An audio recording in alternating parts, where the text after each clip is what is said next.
Hello, hello, hello. Welcome everyone to episode 61 of Improving Chess with Sagar and the comedians. Wow, today I was just up. I scheduled my stream yesterday night, and when I came, I was going to begin today's show. I saw already that there were two super chats, and one of them by Keith Mascarenas, and it reminded me of the good old days at the start when the show hadn't begun, and Keith would always be like sending a super chat in. Uh, Keith says, any ChessBase 15 sales coming up again? Well, Keith, not right now, because we recently had a mid-year sale, but there is surely going to be something on the Independence Day coming up in 15 days. So maybe related to the books or something, but well, you will know more about it soon. Snehal Pathak also has sent a super chat, and Snehal, thank you so much for the super chat. Good morning to everyone here. We are going to do something very interesting and exciting today. I have with me one of um, the most interesting books I have read in recent times. It's called The Mind Master, and I'm going to take you on a small journey today. Yeah, today's session. I don't know if Vaibhav, Biswa, or Samay would be up. I have sent them the links. Vaibhav wrote to me at 5:30 saying maybe I won't be up today. So that's Vaibhav's way of saying, yeah, my sleep schedule is completely disrupted. Um, and well, Samay may join in. I'm not sure. And Biswa, let's see what happens. But we have a lot of things to do. First of all, we can play a game for today. By the way, I always read sometimes the chat, like when I'm going through, and I read some, like for example, someone has asked a question. Vishal Kumar says, why Prag Nihal are stuck at 2600? Now, what sort of question is this? Tell me. Like Prag Nihal, okay? These kids are 15 years old, 14 and 15 years old. And you are asking me, why are they stuck? They just entered 2600, and then there was this COVID situation. How are they going to increase their rating? They are not stuck. They are rising up as quickly as possible. Vishnu Gulati, good morning, Guruji. Hope you are healthy and well. Yes, Vishnu, absolutely. It's going to be an exciting weekend coming up tomorrow. Knighthood Blitz. After that, we have Vidit Saimal. There's also this training camp with Vidit and Chuchelo coming up tomorrow. So lot of things happening. Uh, okay, so let's first play a game. There's the link in the description. It's the comedians room. Let me just share my screen so that all of you can check what I'm doing. Yeah, play chess. It's open here. Yeah, I am in the comedians room. Okay, fantastic. So let's play a very focused game today. I want to I want to play a good game. Last time I was a little bit distracted because we reached 400k.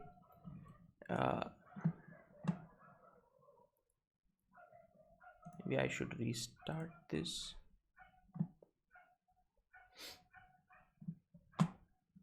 Yeah, let's go to club rooms, comedians, and let's play a 5-minute game with whoever is here.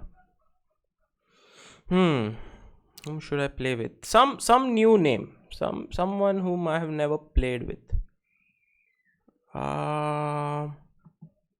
Wildstorm. Okay, let's play with Wildstorm. I'm going to send you a 5-minute challenge. Let's see if you pick it up. Yeah, Wildstorm. Okay, let's go. I'm going to start today's game with, I'm going to face my fears. I'm going to play e4. I'm not a great e4 player. I don't have much knowledge in it, but we can always learn, knight f3. We can always learn from our experiences. Should I play bishop b5 or should I play bishop c4? Let's go for the Rui Lopez. Bishop b5.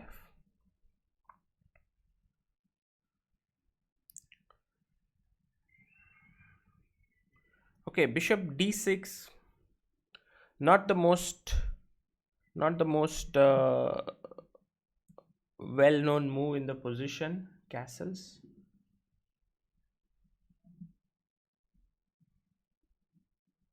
Rohit Atle says, "Good morning, Sagar. Guru Dakshina." Thank you so much, Rohit. Thank you for joining in. Shubham Shah. Good morning, Sagar sir. કેમ છો? Watching from USA. Shubham, good morning. મજામાં તમે કેમ છો? અને USA માં રાતના તમે હરરોજ જોવો છો ઈ જાણીને બહુ સારું લાગે છે. Thank you. Can I go D4 here? I think I can, right? D4. Knight takes, bishop take, E5, bishop takes, rook E1. Just seems to lose a piece. Let's do it. D4. I mean, he can go knight E4 here, but I just didn't like it so much. I felt like rook E1 would be very strong. A6 just loses a piece. Okay, takes.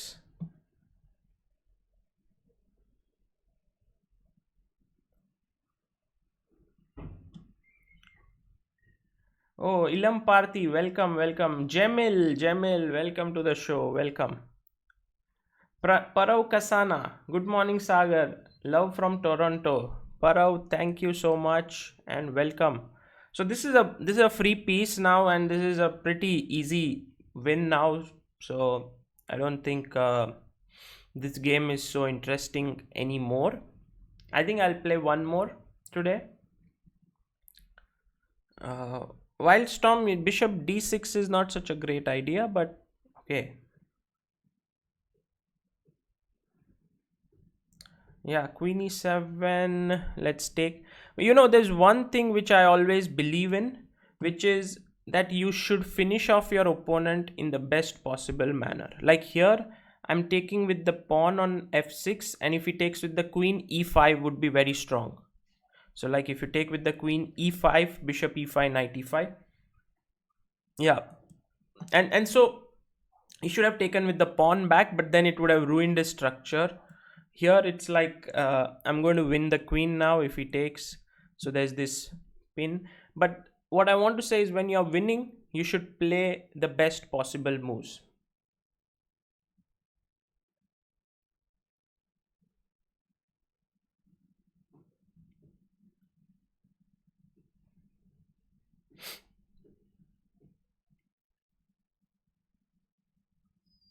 Rook e1, and I guess it's time to resign the game. Okay, take, queen takes. Again, let's try to see the fastest way in which we can finish him off. Let's try to see. I have a feeling that bishop g5 check f6. He's coming up with rook e8. Okay, let's develop. Let's develop the pieces.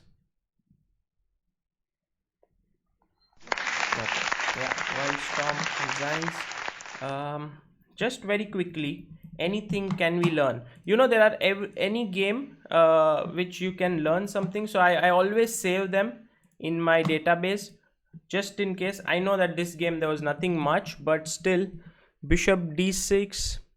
I'm wondering if I can play d4 directly here rather than playing castles. But I was a little bit apprehensive about d4, ed4. Maybe knight d4 is okay. I think that was also fine. I castled knight f6 and d4. And here actually it's interesting. For example, if he takes knight d4, I wanted to take, and play e5. And if he takes, I wanted to go rook e1 and win this bishop. I don't think you can save it because d6 is not possible. The pawn is pinned. But at the same time, if he took with the pawn, I wanted to take here and play e5. So once again, I would have won a piece. So maybe d4 was pretty good. Yeah, the move that worried me a bit was knight into e4 here. Actually, I hadn't figured out what to do to that move. Maybe rook e1 is what I was thinking to play, but it's a game, right? I mean, white is maybe better, but it's a playable position. A6 takes and pawn. Yeah, after this I don't think you win a piece. Okay, that's good.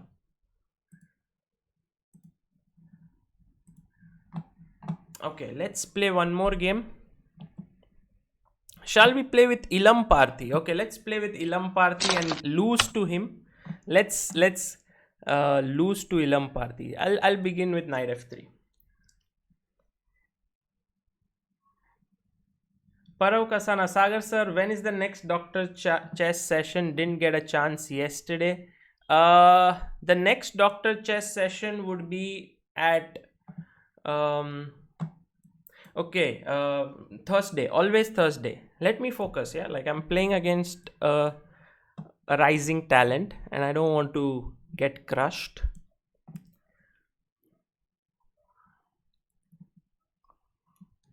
Ilam Parthi, don't crush me, yeah.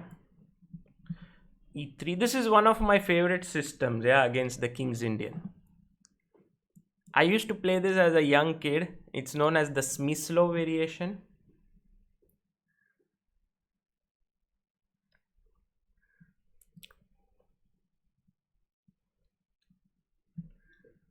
C6 castles. Queen C7, okay. Maybe Queen C2.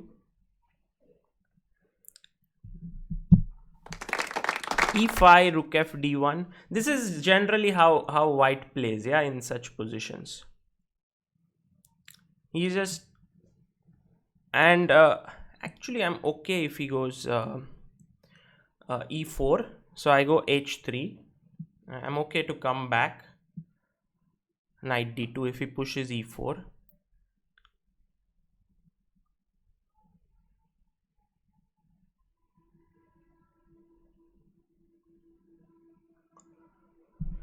Okay, knight to F8. He wants to come to E6. Can I go like bishop H4? My plan is to put my bishop on G3. That's the idea.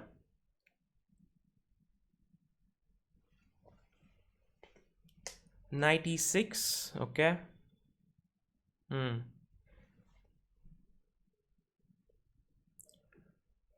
Let's play bishop G3, or should I take on E5 and bishop G3?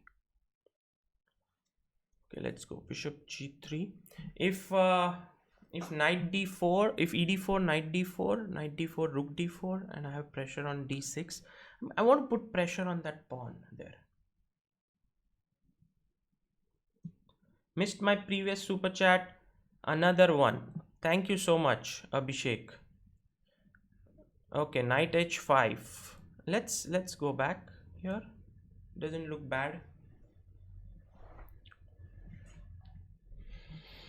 ED maybe takes with the knight, so that then I can launch an attack on this pawn here, on this knight also.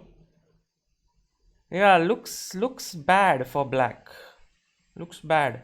Also D6 is weak. So the point is knight takes, pawn takes, then I'm threatening to take the knight. Also I'm planning to push with C5 and win this pawn. I don't know if Ilam Parthi has something prepared for that, but let's see. ED.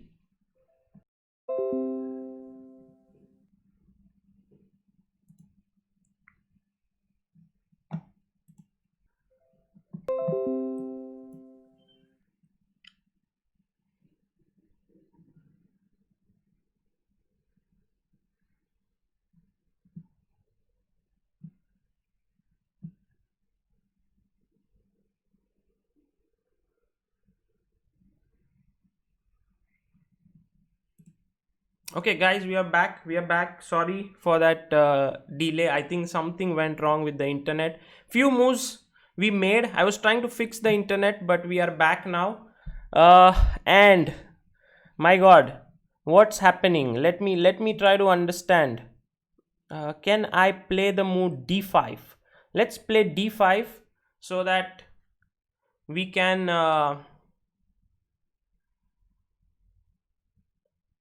I think queen g5 is very powerful, yeah, overall here.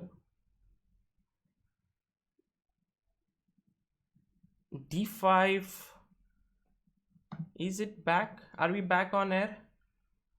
Sorry for that, very sorry.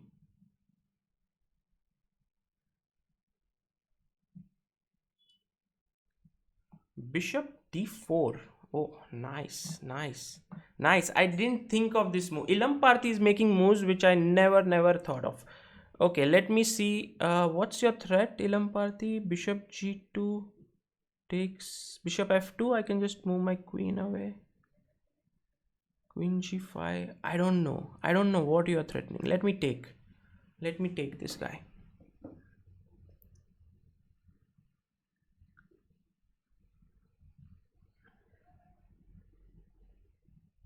If b into c6,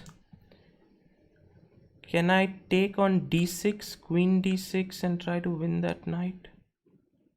Not sure, not sure. Of course, there's a back rank threat he has on me.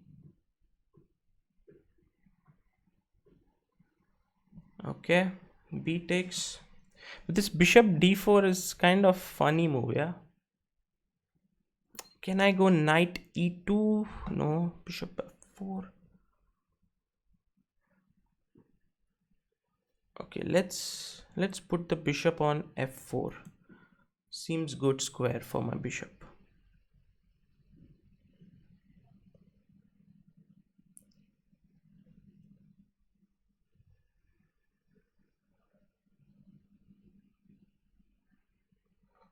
Maybe he has rook b8. Ooh, nice move. But then I have queen a3, bishop c5.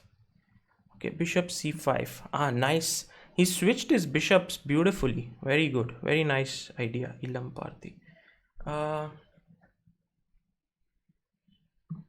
What should I do? Maybe let's go knight a4. The idea is I can sneakily put a check here on g3. That's my idea. I think now I'm getting to him. Queen e4, but now I have a check, perhaps. Oh, check, king h8. Okay, let's take on c5. That seems okay. First, maybe he has queen f4. Yeah, shouldn't have done that, but okay. Knight. Where should I go with my knight now? Knight b7, knight d3 perhaps. Queen g5. Oh, he's moving too quick. f4.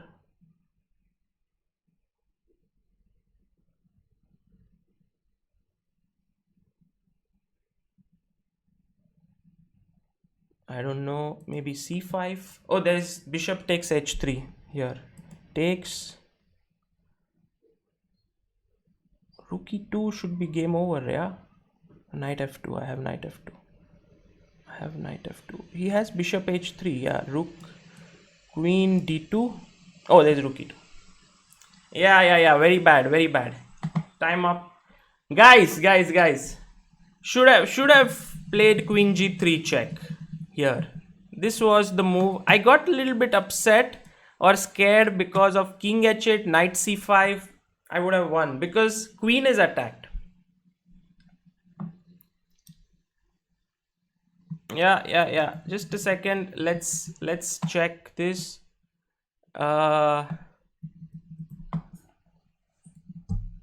Okay. So basically what happened was, let's have a look at the game. A lot of things to learn. Takes here. Basically I got a decent position out of the opening. Rook f d1, rook e8, h3, knight f8, and now I went for this typical plan here. Maybe d5 was better, yeah, d5, because if he takes, I have bishop f6, takes, and knight d5. This is better for me.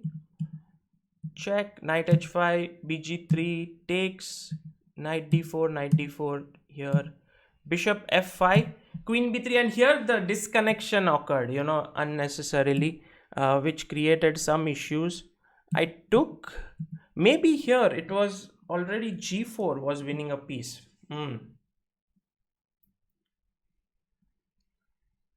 Yeah, exactly, Sumedh, you're right. G4 was much stronger, but okay, I took d5, bishop d4. I like this innovative idea by Lamparthi. Bishop d4. Of course, his point was if I take, there is a mate here, but I took on c6, b into c6, and now bishop f4. I think this was a good move in general. I was a little bit worried here that he would play queen g5. I don't know. Maybe Ilampati, you could have thought of this move. Looked good to me. Yeah, you were also getting disconnected. I also got disconnected. Maybe we should have one more game later on sometime. How do I memorize board square positions like e4, d4 so that I can speak the language of chess, though I know the moves on board? Waves reborn.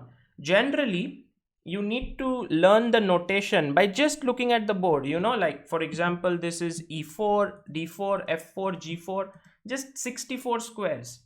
You need to go through that and try to understand each square, and I don't think it's so difficult. It's only a matter of practice. If you can practice it, it should be okay. Okay, so queen g5 was maybe better, but bishop d4 I took. And I think this is a decent move, bishop f4, because now the idea is to pick up this bishop. Now there's no mate. I have a square on h2. He played bishop c5, and I think this is a good move now, knight a4. I liked it. I was happy that I found it. And what I missed is, which is kind of silly, because after I was going to give a check, king h8, and take on c5, and I thought he has rook g8, and then I have some trouble here.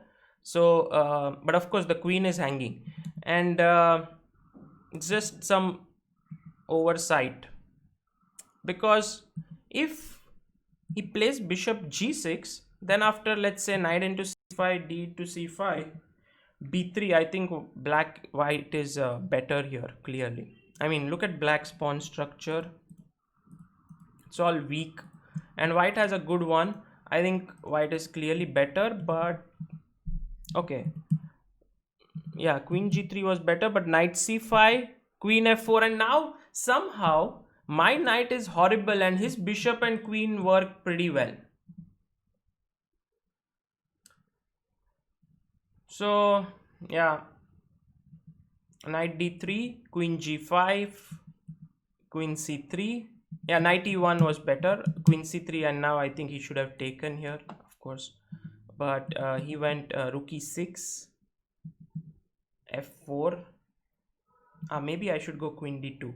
Yeah, there were a lot of points where I could have played better, but queen f4, queen g6, c5, and also now you can just take. Yeah, I think just winning. But rook e8, and finally here, when I was actually getting everything ready for knight e5, Ilamparthi took, and I think, yeah, now this is lost, and rook e2. Okay, good game, Ilamparthi, very good. You played very well, and I was comprehensively beaten. No, comprehensively maybe a bit too much, but I think there was a good chance here in the game. We should have a rematch at some point later, one day, but it's time to look at something interesting.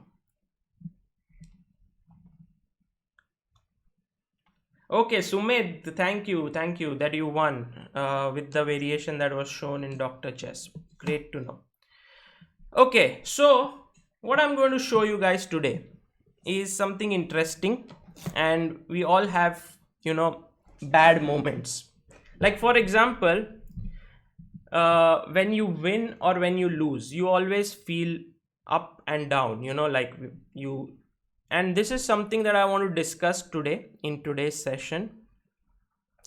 What we are going to do is have a look at this book and read out. I'm going to read out a few things and also show you some chess on that. I don't know about the comedians. Just let me check once. No, all three of them are right now asleep. So we will go ahead with Vishy Anand. Yeah. And I want to read out a part of this book. And I want to give you some reference. What happened. So in 2010, 2012, Vishy Anand was playing the World Championship match against Boris Gelfand. Okay. And he was like world champion since 2007. He won the world title in Mexico in 2007. Then he won in Bonn by beating Kramnik. Then he beat Gelfand then he beat Topalov in 2010. And then finally he was up against Gelfand. So in 2012, everyone said to Anand, you are going to win against Gelfand. You are the much stronger player.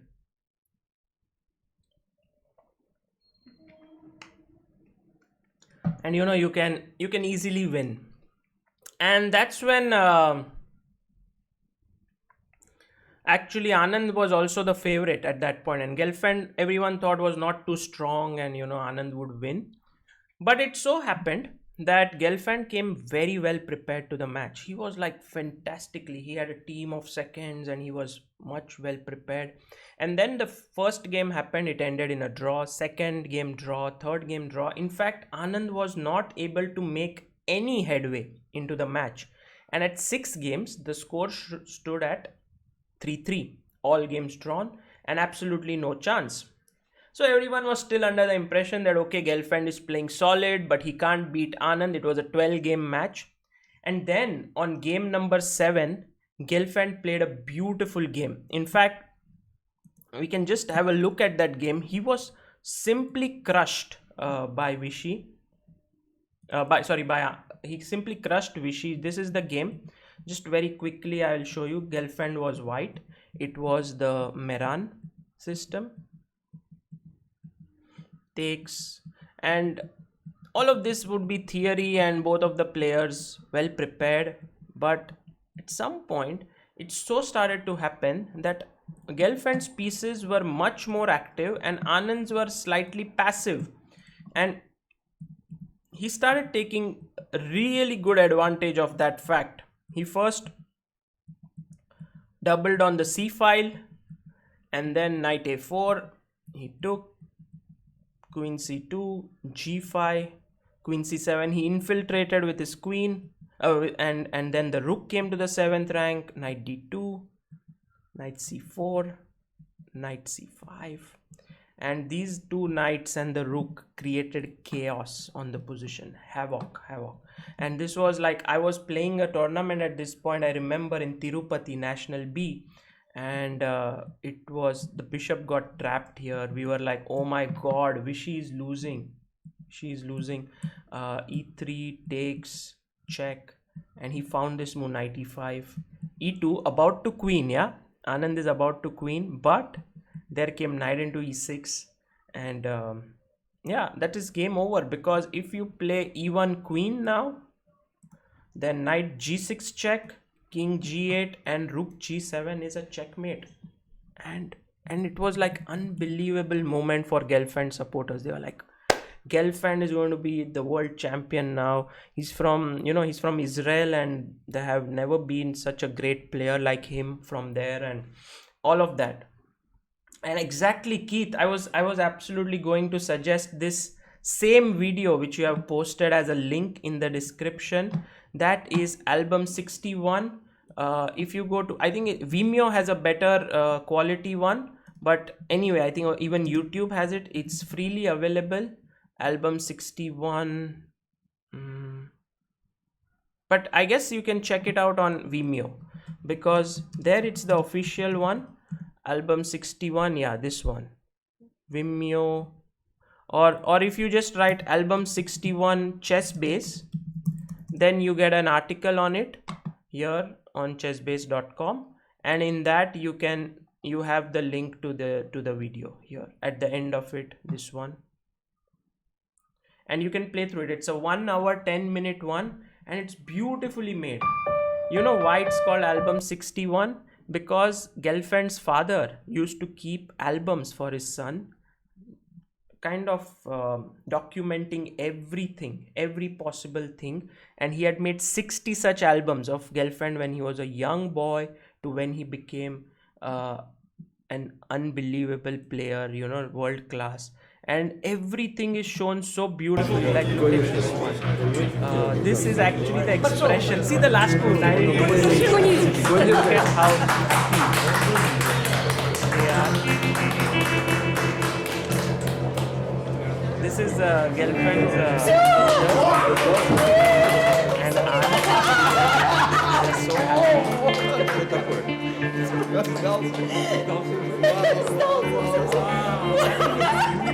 Beautiful movie. Wow. You guys should have a look at it.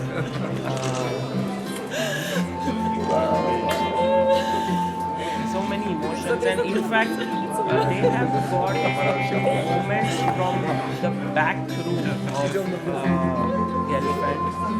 They've also shown Anand, you know, when dejected. So this is Boris over there. He's Boris Gelfand. He's walking back to his room. He's now 4-3 up in the match. I guess Vishy was completely very dejected. Look at this movie. I mean, it's brilliant. I just want to show you one video where you can see the tension in the match. So this is how the setting was in the on the match. So you can have a look of how it was organized. Здравствуйте, дорогие друзья, мы снова с вами. У нас вот тут появилось пополнение. У нас гость в студии, Гарри Кимович Каспаров. Это человек, про которого можно говорить любые самые пафосные эпитеты. So he was the commentator for this day, and yeah, this is how the match was. So there was a glass case, Anand on the left, Gelfand on the right, and there's a big screen there. Он сделает ход и убегает куда-то. So you now get a feel of what it was like over there. And so what happened was Vishy was 4-3 down in the match now, and he was not able to make any headway into the match. And always, you know, he was like, now what to do? Because Gelfand was not giving him an inch, and here he had lost the 7th game. So here he's written in this book, and I'm going to read this, which is: the defeat in game 7 bruised me severely. This is written by Anand, yeah? That night, I began to speak to myself in the past tense to Aruna, almost like a hermit who used to play chess in another life. Imagine, he's a 5-time world he's a 4-time world champion then, and what a loss can do to you. It was one of my darkest moments. My team gave up trying to cheer me up pretty early on after the loss.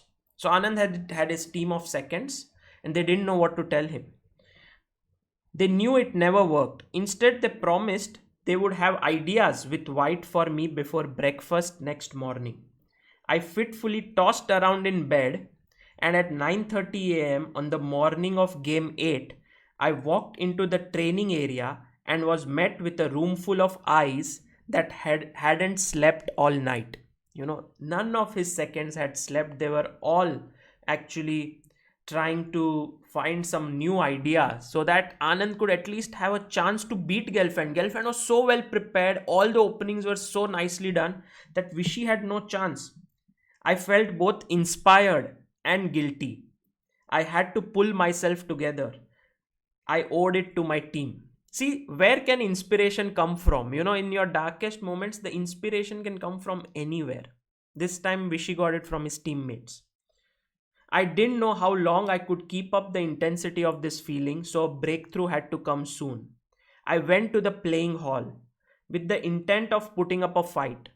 Though Gelfand didn't deviate from his big systems, he went for a different sideline, and pretty soon I had to I had to step away from any sort of work we had done during preparation. It was a completely fresh game. I played a quirky line which led to a fresh challenge, and right away Gelfand was forced to think for himself. So let's have a look at the game. Let's have a look at this game basically, because this is an amazing game. I'm going to open up from here.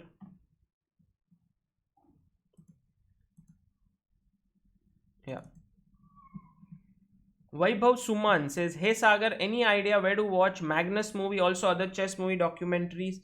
Well, Vaibhav, somehow Magnus is not available. Maybe best is to either buy a DVD and order it, or I'm not sure. Let me do my research and come back to you. Album 61 for today. Please spare 1 hour to watch that. It shows what a genius and a soft-spoken brilliant this man Gelfand is. So Anand is white, okay, and Anand is playing against Gelfand here, and I'm going to just take you through the moves. So d4, knight f6, c4, g6. Imagine, yeah, Anand has come to this game in that playing arena, the glass case, both players sitting opposite each other with no sleep. Yeah, and he's come to this game 1 point in match, 1 point down in the match, feeling really upset, darkest moment of his chess career. And now Vishy plays.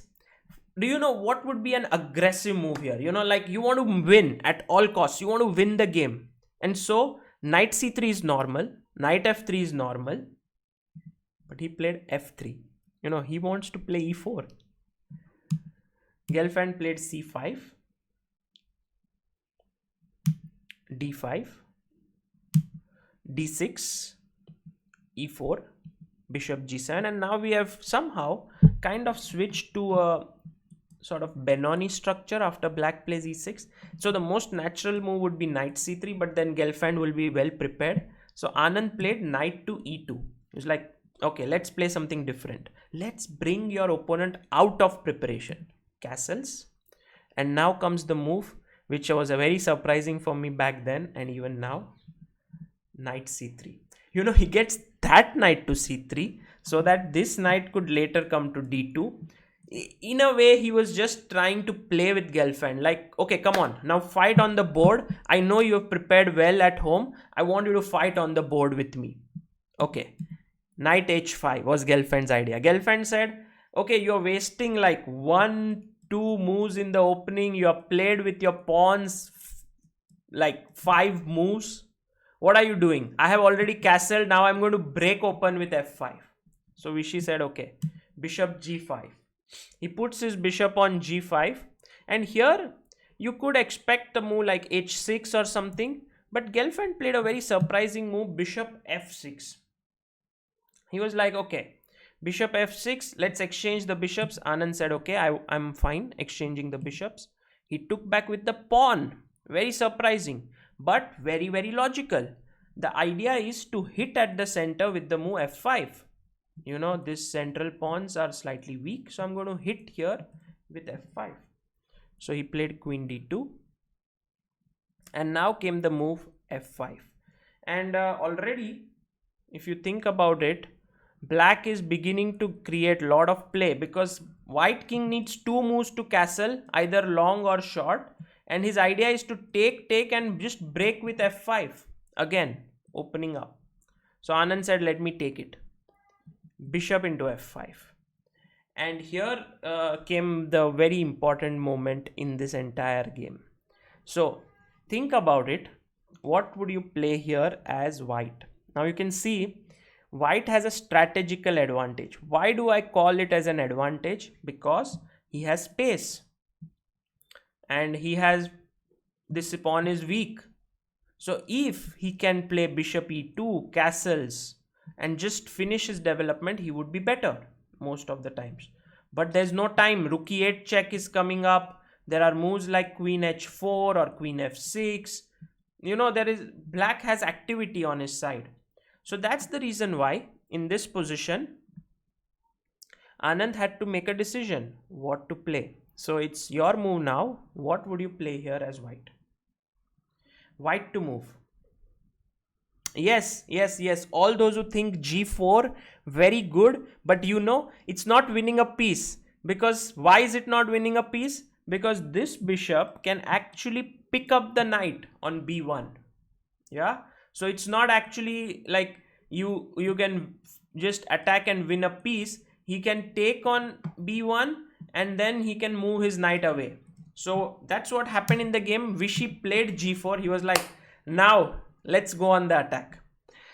So Gelfand said, let me give you a check first, which was not a good move. But during the game, the king has to move. So he moved his king away. The reason why I think that bishop e2 is not a good idea is, in general, it just pins the bishop, and anyway you can't castle now. So Anand said, let me just move my king to the side. It will be safer on c1 perhaps. Okay. So he took on b1 and Vishy recaptured. And now Boris was thinking for his move. He was thinking, what should I do? What should I play here? And black to move now. Black to move. What would you play here? Think about it a bit.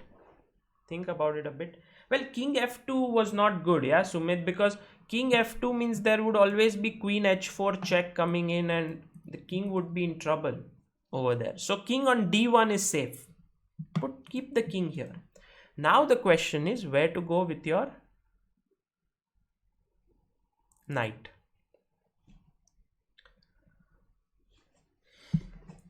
Let me read a bit further while you are thinking. The game was now hitting an interesting bend, and that was good news for me, Anand said.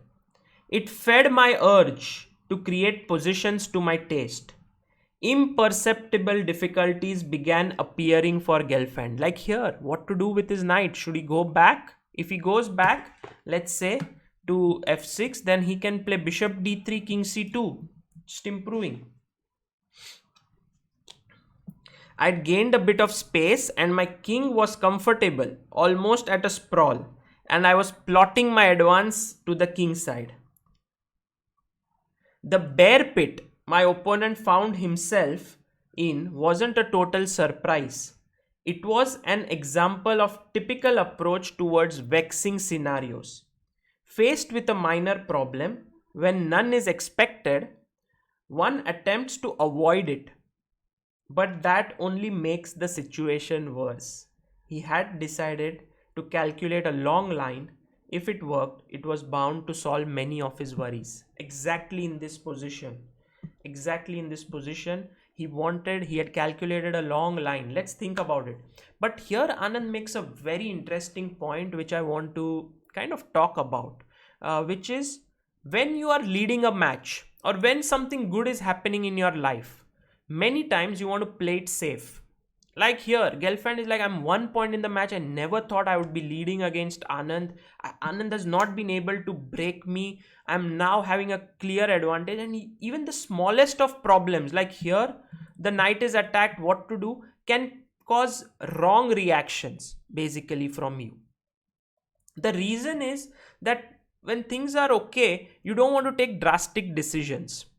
One movie which comes to my mind in this situation is Jab We Met. I don't know if many of you have seen it, but Jab We Met is one of my favorite movies. And in that, Shahid Kapoor, who is a young entrepreneur, completely depressed and dejected in life, having nothing to lose, just leaves everything and goes on a new experience outside, meets Kareena Kapoor and has this great revelation that life is not always bad. You can enjoy life and stuff like this. All those who haven't seen this movie, one more movie for you. So Album 61 and Jab We Met. And at that point, he had nothing to lose, in life, Shahid Kapoor.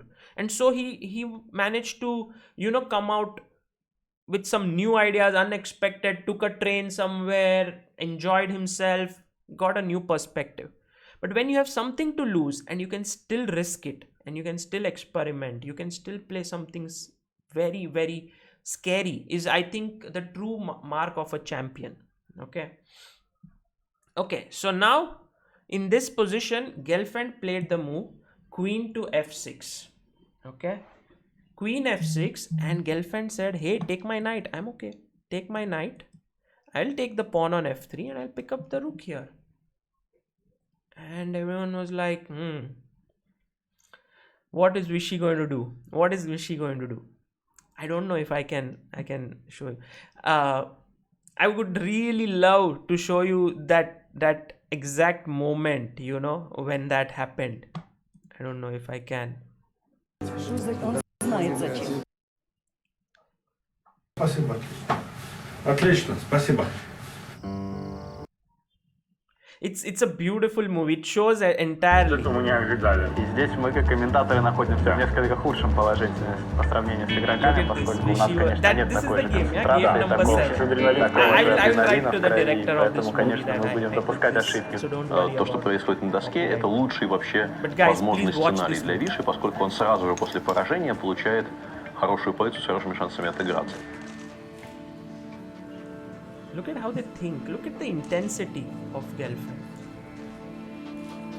Не знаю, интересно подумать. Сейчас Боря покраснел от напряжения, не от напряжения, от мысли, от работы мысли.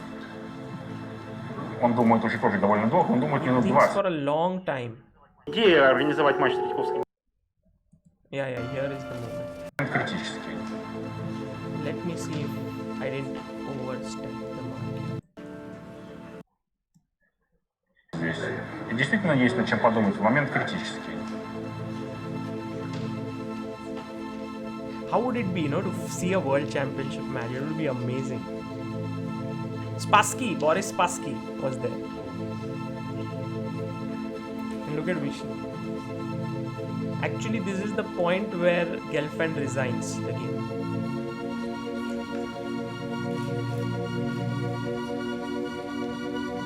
And Anand comes. Look at Anand's expression. He's so relieved. He's like, I haven't slept all night. This is the most tensed moment. I think my world championship is gone. Then he comes to the board. He plays this game. Okay, back to the game.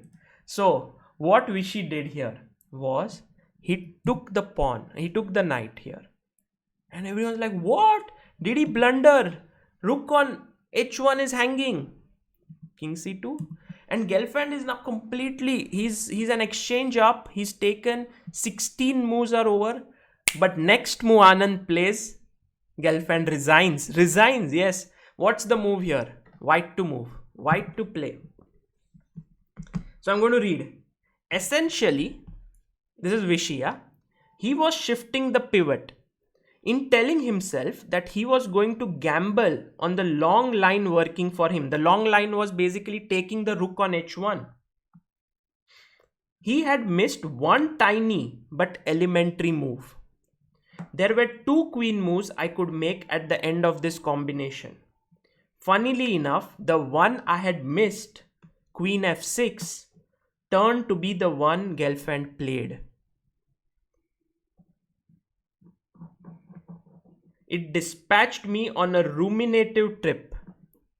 So here, now Anand writes, I noticed queen f4 over here, but it fails to queen g1, trying to escape from here. Queen g1, queen d4. So if you play queen to f4, he can escape from queen here. And that's the reason why his position wasn't very clear and something was swirling in my head, almost in a tumble wash state. I thought at first that I would need to stall queen g1, and then almost in a flash it struck. Queen f2. This is what Vishy played. And now once the bishop moves, the queen on h1 is trapped. This queen is trapped. The main point is, if you go bishop g2, as many people right now pointed out, you lose this pawn on h2. It's not a queen trap yet. But queen f2, you're going to move your bishop to d3 or h3, and this queen cannot escape. Look at Anand, how he writes. I felt my heart hammering against my ribs. This is a world champion, guys. Look at the emotions. My legs began to seize and my mind screamed, "Oh my god, I'm going to win this game." I gulped down the euphoria and held up an exterior of calm. Just a few minutes left. Don't botch this up. Remember the notes. When you are winning, go get some tea. Vishy was there in that area. He was not at the board because he went to get a tea. He wanted to calm himself down. I repeated to myself on loop. By now, Gelfand was waking up to the eventuality that awaited him. I went over the lines again, checking, rechecking, checking, and then I played Queen F2, rose to my feet and left the board. Gelfand sat there thinking for what seemed like an eternity. He resigned soon after I returned to the board. What a moment, what a moment. I had swum out of an undertow. It was a lucky break, not a triumph of willpower or fighting spirit or the brilliance of a new idea. It was a rare extra chance. Vishy is too truthful, but just to tell you guys, even a top guy like Anand, you may think has everything sorted out. Look at the emotions in him. And by the way, guys, go and watch this movie. This is unbelievable. I think what I would do today is I'll write to the director and do an interview with him because they have taken such footage. It's a brilliant movie. I mean, one of the best I have ever seen with real footage from there. And then they show Gelfand going back home and how he was in a pensive mood. What happens next? I'm not going to spoil your fun by telling you everything. Yes, queen into f3 was not a good move. I mean, queen f6 in general was not a good move by Gelfand. It's like in this world championship match, how do you miss such a queen trap? But that's what pressure can do. That's what things can do at the highest level. You think chess is a game of science and, precision, but there's so much of sporting elements, so much of tension, crowd sitting there, sleepless nights, go to the board, heart pounding. So, things are never what we see. Right now we see this board and everything is clear, but at the tournament hall, it's unbelievable. Okay. Moving on, there's one more story I want to tell you. So this is one from where he goes down in the dumps and comes back. And that's why, you should love Anand for that. He's just unbelievable. He's done that at the highest level. But there's one more story that I would like to say. And by the way, the end of this is very nice. So the match ended with a 6-6 in classical time control. They went to the rapids and then Anand won. By the way, I have analyzed one part of analysis where the king goes from e1 to, I think, d2, d3, c4. This entire move of the king of Surya's preparation, and you should check out Surya's channel on this. He's done some very nice videos. With that preparation, Anand actually won and he won the match. And then what happened? President Putin invited Gelfand and me to his official residence the morning after the match. And yes, there are pictures, by the way. So Putin, Anand, Gelfand, if you just check this out, you will see this. Yeah, this is the image of Putin meeting Gelfand and Anand at his residence in Moscow. So many ads. Yeah. And this is a very nice story. We shared a ride and I was surprised by Gelfand's disarming warmth, writes Vishy. We had always been thick friends, but this soon after a match of such high stakes, there are usually some embers still burning. I wondered if I would be just as unaffected and cordial if I were in his place. This is all Vishy writing, yeah? And realized that I may have struggled. Gelfand's attitude continues to be a testament to his being a thorough gentleman and an outstanding ambassador of the game.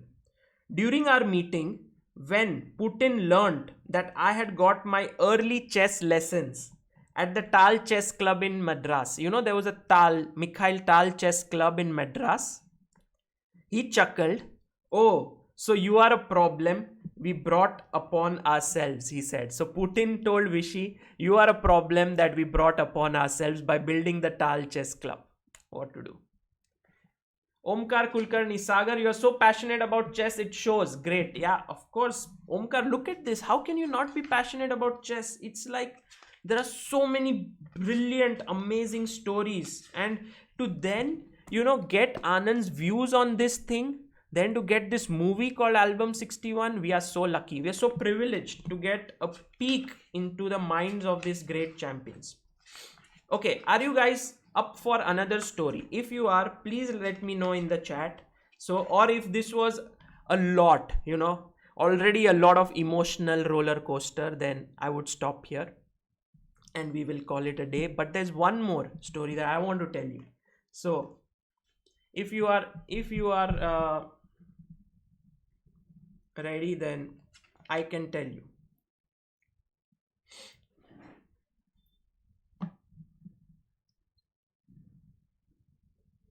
Yes, no, yes for more stories. Okay, I'm going to wait. Whatever you guys say, yeah. Of course, it will also have the chess element. Yeah, chess is always an inherent part of it. Okay, great, wonderful. So we'll have another story then. So what happened is Anand wins the world championship match with Gelfand, and he is like relieved. Wow, I've won it 5 times, world champion, and now there's some more time to enjoy before another challenger comes up. And there came the man whom we all now know as the greatest player that many say that chess has ever seen, Magnus Carlsen. Magnus Carlsen goes on. Ashish Prasad says you should do more storytelling. Loving it. Thank you, Ashish. Okay.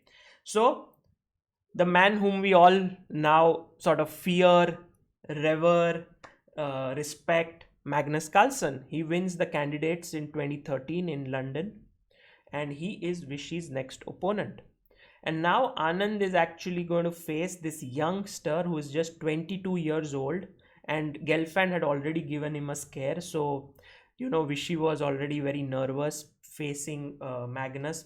Add to it the thing of facing him in India, in Chennai, and there was mad craze about this match. The match was sponsored by the Tamil Nadu government led by Jai Lalita, and there were posters all across the city. In fact, there were so many posters of Anand, Carlsen, and also Jai Lalita. Sometimes you would see like, oh, what's happening here? I was actually in Chennai at that point in 2013, and again that match was amazing. It was held in Hyatt Regency. I think I can just show you the atmosphere, how it looked. Anand Carlsen 2013. Yeah, so it was something like this. Yeah, here, this is a good image. So it was like there was a glass pane, just like how Anand Gelfand, and I would sit on the other side. There were many people who would sit. And look at the number of photographers and journalists. It was crazy. Yeah, it was crazy. This match was unbelievable. And Vishy got completely smashed in the match. Carlsen completely destroyed him. And this is when actually everyone thought it's end of Anand, because he lost it. So it was a 12-game match and Anand lost it in just 10 games. It was a score of 6.5, 3.5. And let's see what Vishy has to say after the game ends. He writes, after the match, and so that's the topic of today, lows and how to come out of it. After the match, I avoided sports pages of newspapers like the plague. I had no wish to read the explanations that commentators had to offer for my loss, nor did I want to know about the earnest obituaries that declared that I was past my sell-by date. I stayed away from chess websites and cut off all links that would feed me information on the happenings in the chess world. I mean, he cut himself off from all the information. I didn't know what Carlsen was up to after he defeated me. In fact, between late November 2013 and end of January, the following year, I didn't know what any chess player was doing. It's like he was in his own bubble.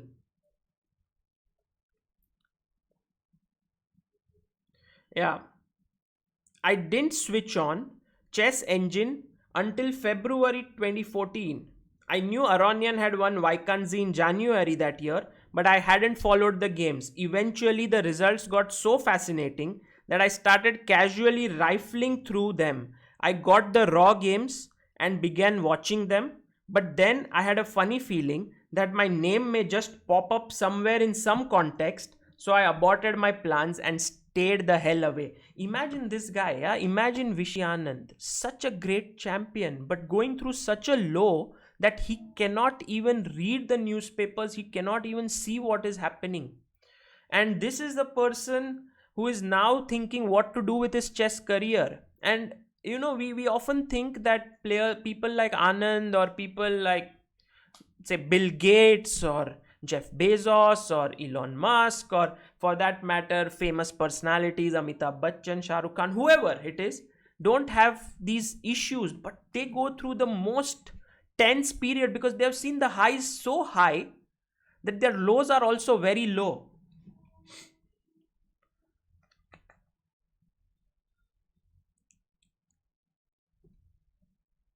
You know, I soon realized the best way to find distance from torturous feeling was by getting a change of air and diving into a tournament.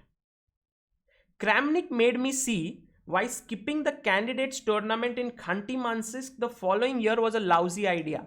So in 2014, just a few months after Anand had lost against Carlsen, there was the candidates match. Now candidates tournament, whoever wins gets a chance to play against Carlsen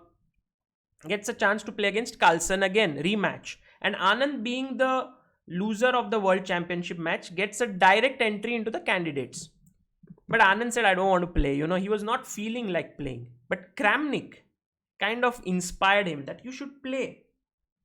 My relationship with Kramnik had evolved vastly since we had played each other in Bonn.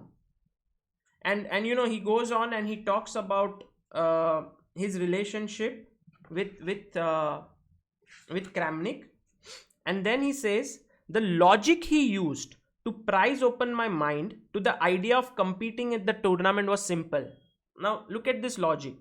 I had already hit rock bottom and nothing I did now could make it worse. It was my chance to be in a tournament where I would be left completely alone, free from any kind of pressure. It would be just me and my chess. I suppose I saw reason in what he was saying. I had also come to understand that in 2 years' time, I would probably not qualify for the candidates again, even if I wanted to play it. In life, we can't always pick our moments. Sometimes it happens the other way around. The moments pick you, yeah? I didn't really bother with preparation for the candidates. You know, playing such a big event, Anand said, I don't want to prepare. And remained preoccupied with the consternation of having to face people if I played poorly again. But 3 rounds into the tournament, this is candidates, he had already beaten Aronian, Mamedyarov in round 3, and I had a feeling it was going to be a beautiful tournament. My game in round 9 was the prettiest. I beat Topalov while both Kramnik and Aronian lost their respective games.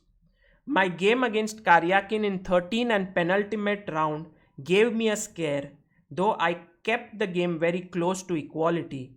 We walked into an endgame where he had a bishop and a knight against my rook. We agreed to a draw after 91 moves, which won me the tournament with a round to spare and fetched me a rematch against Carlsen at the World Championship to be held in Sochi. Imagine, yeah, Anand is playing in that candidates.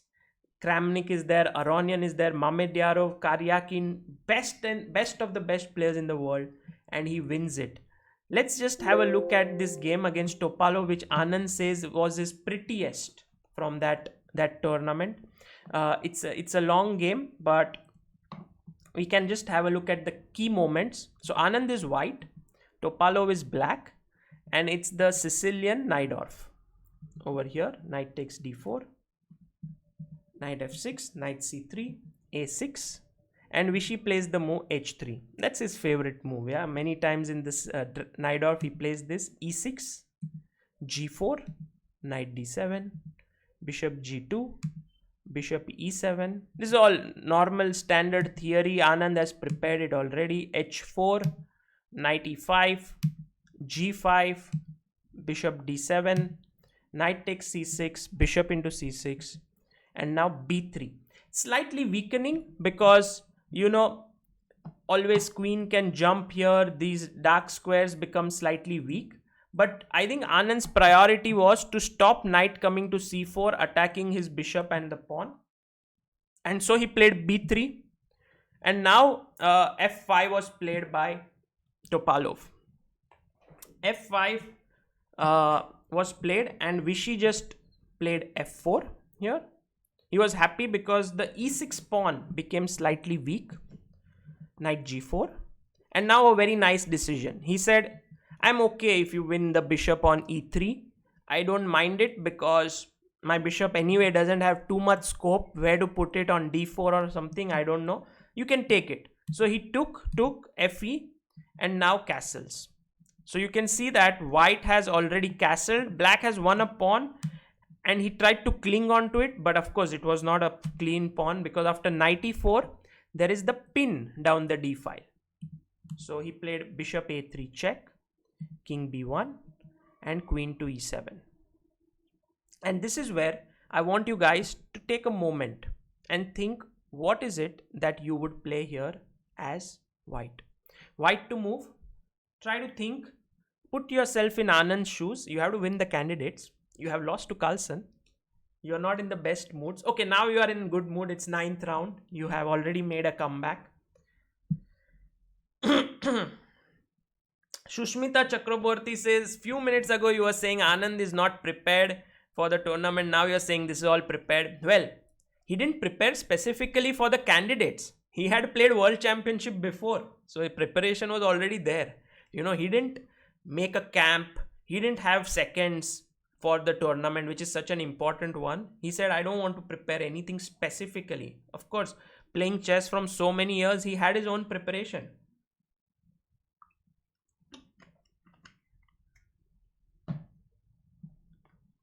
And now, any suggestions? What should white play, guys?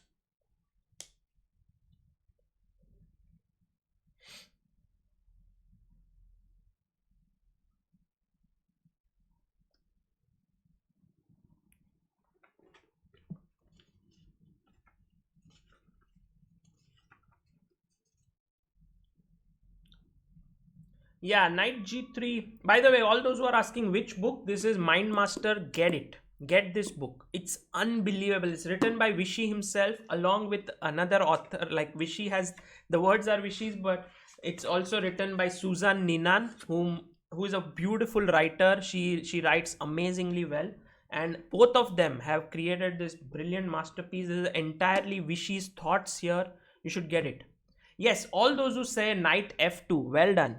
This is what Anand played. The idea was to shift his knight from d3 to e5 or from g4 to e5. And this is such a juicy square. Remember our topic on weaknesses. Yeah, don't forget it. The weakness is a square which is not controlled by a pawn. This is a weakness. This is a weakness. If I can get my knight to e5, brilliant. So Topalov said, let me get rid of that knight before it becomes too dangerous. So he picked it up. But now, if you look at it, this pawn is a big weakness on an open file. True, even this pawn is weak.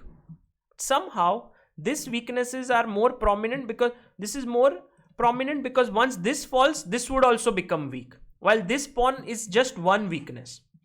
So, castles, immediately attacking the f4 pawn.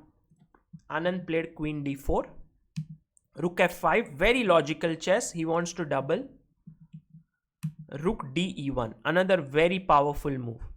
The point is, after rook f8, he played rook f1, queen d6, and now he wants to put more pressure on this pawn, and somehow you can't defend it, but Anand had already seen. Rook to e5, very good. Rook to e5 takes, check, and we reach this bishop versus queen, bishop and queen endgame, where the big advantage that white has is that his bishop is much better. Look at these pawns. Always if you have pawns on the opposite color of your bishop, that gives you an advantage. This bishop is kicking itself. Oh, these pawns are limiting my scope. a4 was played by Anand. Bishop h3 was a better move according to Vishy, but okay, a4 is not bad.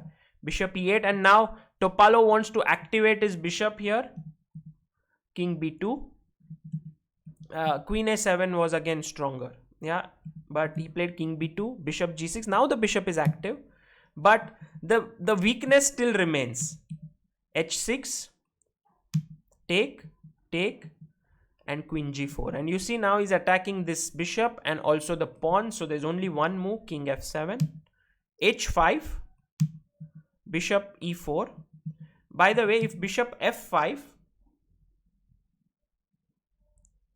what is the issue here? If bishop f5, just queen f4, queen g5, queen takes, pawn takes, bishop takes, pawn takes. And now we come to a nice endgame theme, which is like, if there are two pawns separated and you want to know whether they will be able to reach the queening square on their own without the help of the king, how do you know it? If you make a square between these pawns and if it reaches the end of the board, then these pawns can queen on their own. What do I mean? Let me just give you an example here. Again, this is a matter of geometry, and somehow you should understand, like for example, let's say this position. Okay, now the pawns are going this way. Okay, these pawns are going this way. Now if you make a square of these pawns do not reach the end of the board, so on their own they cannot queen without the help of another piece. How? For example, if you push the pawn, the king will come to d5, you push the pawn, I take, f6, king d6, f7, king e7, and you could not make them queens. Yeah, it was a bit too slow. Now we push this entire position one file down, okay, here, and suddenly you make a square and this becomes pawns can queen on their own. How? c6, king d6, f6, king c6, f7, king d7, f8 queen, and you win. So this is a very, very important concept to remember, and that is the reason why this position is winning for white, because the two pawns which are separated can reach the end of the board with the square that you make. Yeah, two squares in between, so it's basically a square of 4 squares, so make it 4 on all sides and it reaches the end of the board. So this is losing h6 and it's win. Okay, Bhaskar Modi says, sir, my college is organizing a webinar in first week of August to create awareness against cancer stigma.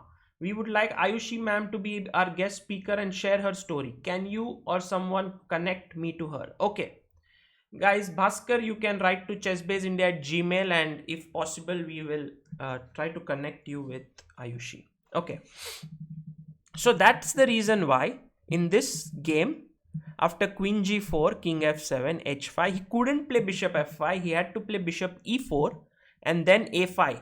This is fixing the pawns on the same color of the opponent's bishop, or you know, for your bishop to later on go and attack them. Very little move, but very, very vital. bishop h7, c3, and now Anand knows that this guy cannot attack me because it leads to a losing endgame. So he just improves his position slowly and steadily. And now comes queen f4, dc, bishop f5, takes, queen f5, king e8, check, takes. He's won a pawn. Remember, in queen endgame, a passed pawn is very important. And now Vishy does it very easily. You know, he brings his king in slowly. This is all routine stuff for him. He's a great champion. Brings his king in, and over here, after king c5, queen f2, queen d4, queen f7, queen c4, king b6, and queen c5, e6. Topalov resigned. You know, he's losing. Queen d7, check will come, exchanging, and then he'll pick up the pawn and win the game. What a beautiful game by Anand. Actually, this was his favorite game. Harnoor Singh says, I remember Anand versus Karyakin. Yes, Anand versus Karyakin, maybe round 13, Harnoor, if I'm not wrong, was very, very tense. And Anand drew that game and became the challenger for the World Championship. He went to Sochi in 2014, played with Carlsen again. Very close match this time, much closer than Chennai. Actually beat him one game also, but eventually lost. And but what a story, yeah. Like, after playing in Chennai, losing to Carlsen, very, very in a most horrible way. You didn't even win one game. Your confidence has gone rock bottom. You come back and win this. And I think the thing which Vishy used here was asking himself, what have I to lose? Sometimes, you know, you can't choose your moments. Sometimes you have to just grab them. You have to grab the opportunities, and that's what Anand did. He played the candidates and he won it. Pallav Doshi, Kemcho, Majama Pallav, thank you so much for the super chat. Now this is important, what Anand says. My attitude towards winning and losing has evolved. Earlier, success was the cog on which everything turned. I am winning in winning. Now the primary emotion is one of gratitude, and I have also learned not to fret over bad results.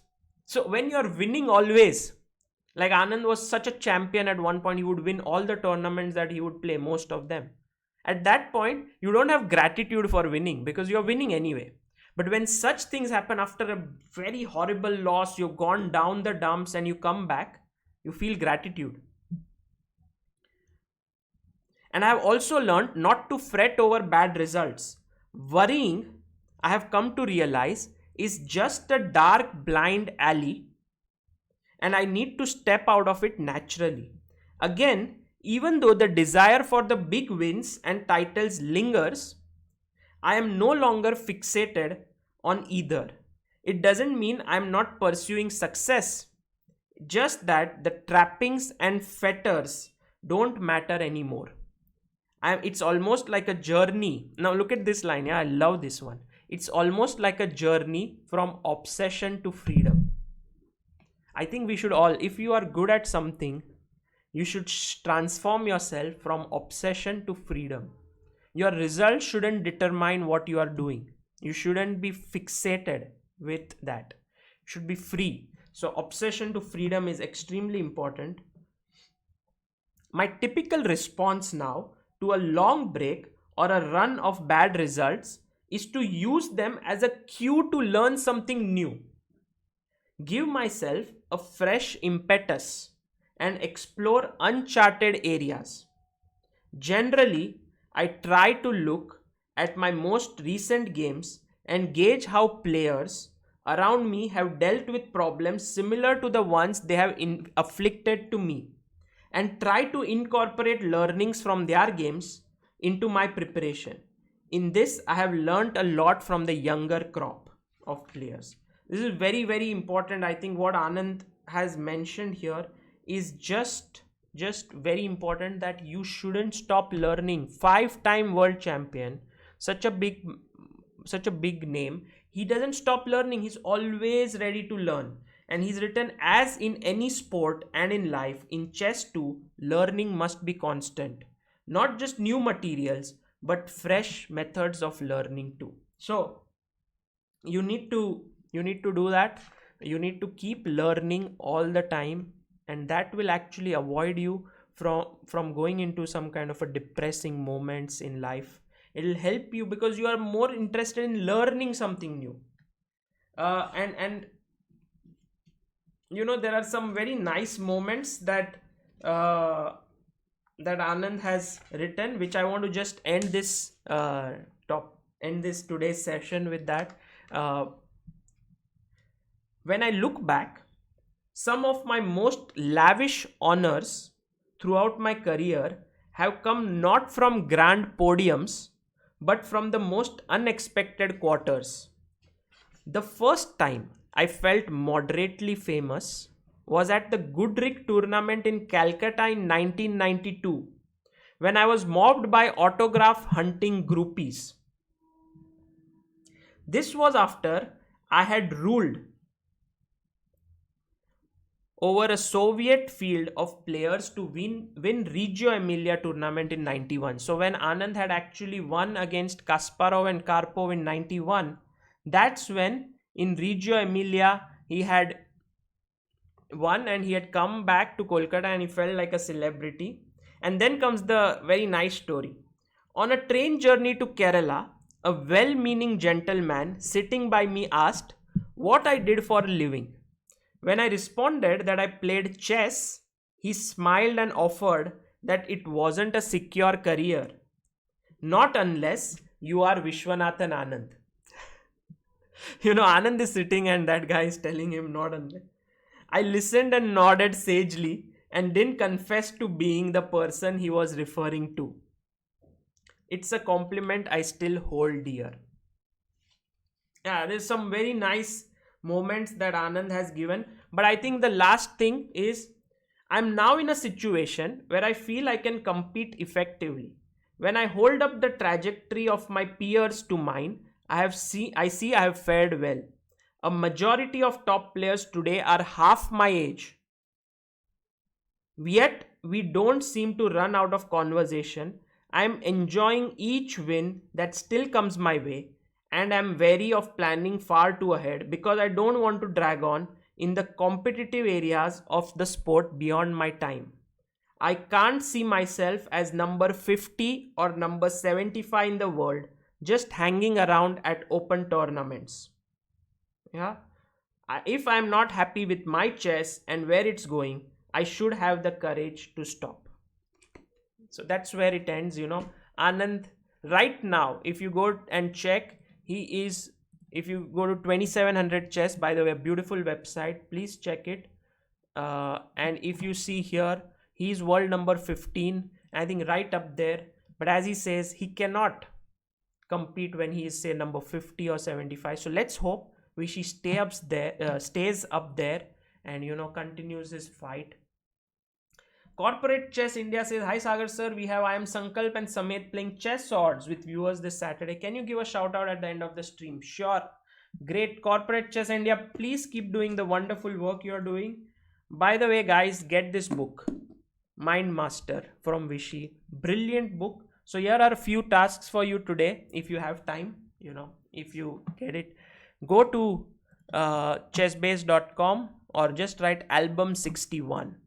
This movie is on Boris Gelfand. Actually, one of the most unbelievable movies that has been shot. Check it out. You will love it. In fact, I remember album 61. What I did was, when Gelfand had come to India to train these youngsters, we had actually there was this camp in Chennai and they were learning, all these young kids from Indian chess were learning from Kramnik and Gelfand. Both of them were there. We actually at the end, at night, we all the kids gathered and we saw the movie album 61, and they were so intrigued. They loved it so much. I think you should also have a look at it. It's a brilliant movie. Goblet Fire says, this is like Thipse sir was this is like Tipse sir was saying about Spassky. Yeah, I didn't get it what exactly Goblet Fire, but yeah, maybe about Spassky being the world champion and playing against him, and you know, he getting inspired by Spassky and all of that, perhaps that. So guys, watch album 61, watch Jab We Met if you haven't. Okay, that is a, you can leave out if you don't want, but I love that movie. It's Amruta and my favorite movie. And get this book, Mind Master. And today, by the way, today at 5:30 in the evening, we have the second episode of a love story that we are going to talk about, the Tamilian Maharashtrian Symphony, GM Magesh and Anuprita. Many people say, why are you doing this? You know, like, why the love stories and all? The idea is not just to show you a love story. We are going to see chess. We are going to see a lot of things related to it. There's a lot of chess analysis which happens.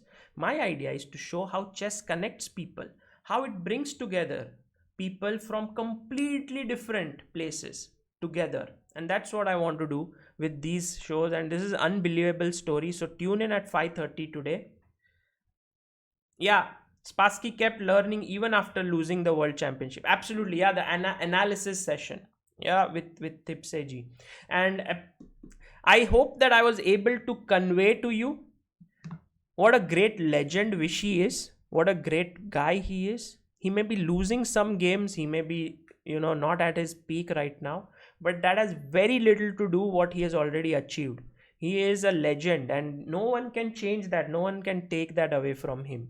So guys, on that note, I will call it a day today. Yes, the comedians didn't come, but I hope that this was useful for you, that you enjoyed it. I think it helps you to understand what the chess world is all about, what these players go through, the emotional lows these top players go through, how they fight back and how they come. And I'm sure you all are fighting your challenges. You all have something that is going wrong in your life, but I think let's keep fighting. Yeah, there's nothing like Vishy always does. Let's learn from him and not give up. That is the most important thing.